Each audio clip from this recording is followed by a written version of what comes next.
Buenas, ¿cómo están? Y bienvenidos a un nuevo video. Y hoy tenemos, ¿cuál fue el mejor momento de los grandes campeones?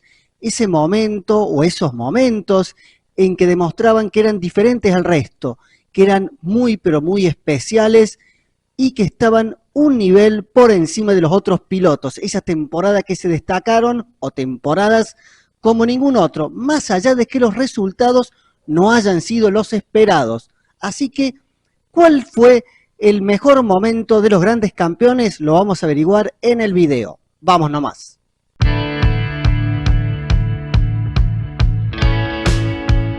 Bien, y vamos a hablar de los mejores momentos de los grandes campeones de la Fórmula 1, aquellos múltiples campeones, aunque no haya sido la temporada justamente donde lograron su título o sus títulos, o sí tal vez.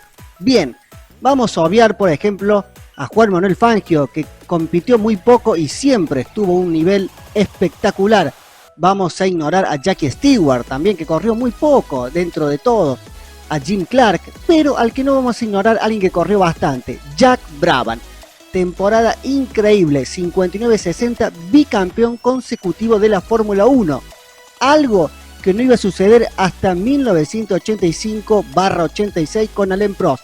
Más de 25 años, y también para destacar su temporada del 66 con su tercer y último título para el australiano Jack Brabham con su equipo propio, algo realmente increíble para el australiano tricampeón, piloto del 55 al 70. Ahora saltamos a Niki Lauda. ¿Y cuál fue el mejor momento de Lauda? Podríamos decir que está dividida en dos partes la carrera de Lauda, obviamente. 75, 76, 74, un piloto rapidísimo, veloz. Luego del accidente las cosas cambiaron. Esos años espectaculares y otra época espectacular de Lauda se podría decir que fue cuando regresó, pero en el año 1984, cuando logró su último título, el tercero. Un Lauda muy cambiado, sin lograr poles. Es más, ese año que salió campeón, el 84, no largó ninguna carrera en primer fila y logró menos victorias que el subcampeón Alain Prost, 5 contra 7, ninguna pole, y así todo logró el título con consistencia y cabeza. La computadora, por algo se lo decían.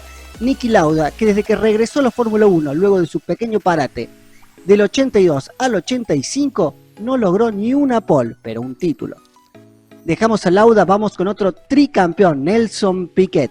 La mejor época de Piquet, sin duda, 80 a 84 con Brabham, Cosworth y Brabham BMW. El primer campeón turbo en 1983, primer piloto campeón con motor turbo. Y no solo eso, hay que decir que Piquet se cansaba de hacer poles, un piloto rapidísimo, que luego su carrera, si bien logró un tercer título en el 87, ya esos pequeños problemas con Nigel Mansell en Williams, su época de Lotus, lo hicieron bajar un poquito en la consideración, pero hasta 1985 era considerado por casi todos los especialistas, insisto, en el 85, como el mejor piloto del parque de la Fórmula 1. Ahora hablamos de Alain Prost, el cuádruple campeón mundial, y también podemos dividir en varias partes la carrera de Prost, hasta llegar a McLaren, luego de estar en Renault, un piloto rapidísimo. Luego McLaren empieza a usar un poquito más la cabeza, eso heredado ¿por quién? Por Niki Lauda, obviamente. Podríamos decir que el mejor Prost se vio en el 85 cuando ganó el título usando la cabeza y no tanto el pie en el acelerador, y en el 86 ganándole a unos Williams completamente superiores, ganando menos carreras que Mansell y Piquet, pero ganando el título con cabeza, paciencia y sabiduría, cometiendo muy pero muy pocos errores, casi ninguno se podría decir, y manteniendo la calma en momentos donde la presión era muy fuerte. Otro año muy bueno de Prost, podríamos decir el 90, cuando llegó Ferrari, consiguió 5 victorias ese año, solamente ese año con Ferrari, y peleó el título hasta la penúltima carrera con los dominantes McLaren de Ayrton Senna y Gerhard Berger, el año de la resurrección con Ferrari, aunque luego de eso vino una declive total para el 91 por parte de Prost y de Ferrari. Dejamos a Prost, y si hablamos de Prost, ¿quién llega ahí nomás? Ayrton Senna. La mejor época de Senna, para mí, la época de Lotus. 85-86, donde Senna dio el gran salto, se cansó de hacer pole positions, ganó 4 carreras entre el 85 y el 86, y lamentablemente ese Lotus Renault siempre le pasaba algo, si no era el combustible era una falla, pero Senna revolucionó la Fórmula 1 en el 85, revolucionó Lotus, que ese año ganó 2 carreras con él, más de lo que había ganado en los últimos 6 años Lotus, si bien el auto había mejorado mucho, pero sea como fuese, Senna brilló con ese Lotus de John Player Special, y otra temporada brillante de Senna, la del 93, sin duda, con ese McLaren Ford que ganó 5 carreras, con climas generalmente cambiantes, lluvia, sol, lluvia, llovizna, volvió loco a Williams y a Alain Prost, pero a la larga no pudo disputar el título ya que su auto no le daba. Sí le daba para carreras sueltas, pero no para toda una temporada, pero Senna ese año se tomó venganza de no poder correr en Williams y lo hizo sudar la gota gorda a Alain Prost. Dejamos a Senna y hablamos de Schumacher. El séptuple.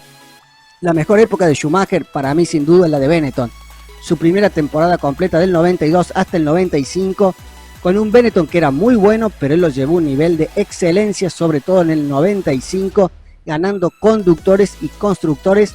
Se construyó, es verdad, un equipo al lado de él, pero lo que hizo él fue devolverle toda esa confianza. Y luego, podríamos decir el 98 en Ferrari, con una Ferrari que empezó muy por debajo de los McLaren, llegó a disputar el título hasta la última fecha con Mika Häkkinen, lo que manejó ese año Schumacher luchando contra unos McLaren Mercedes completamente superiores. Para mí, su mejor año en Ferrari, ya que luego Ferrari iba a desarrollarse y con muy buen mérito, pero era Ferrari y siempre Ferrari tenía los recursos para estar bien arriba, aunque le costó antes de Schumacher y cómo le costó.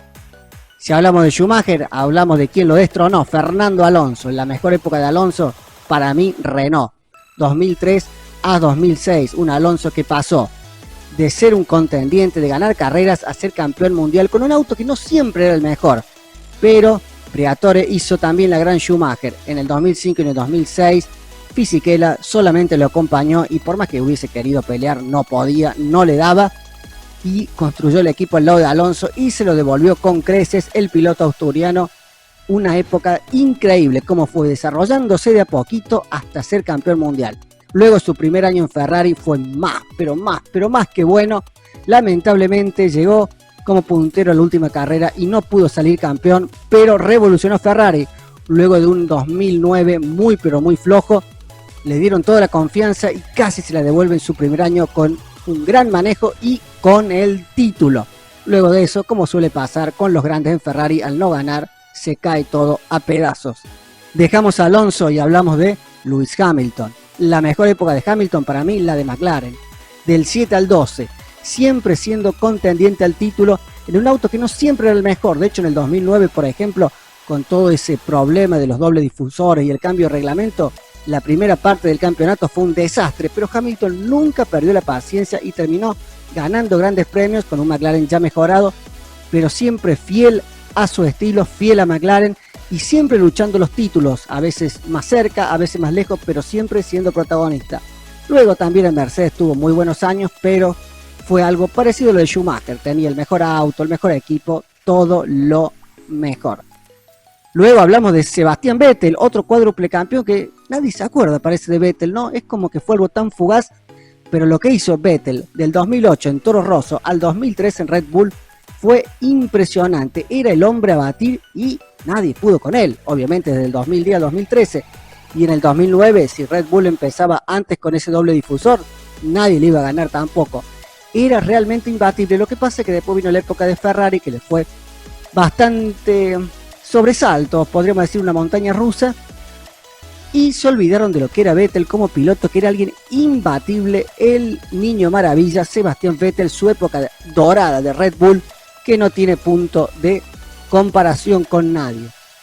Y también tenemos a Max Verstappen, el triple campeón de Fórmula 1, pero no se sabe si va a haber mejores momentos, así que lo dejamos en suspenso con Max Verstappen, campeón 21, 22, 23 y tal vez el cuarto en el 24.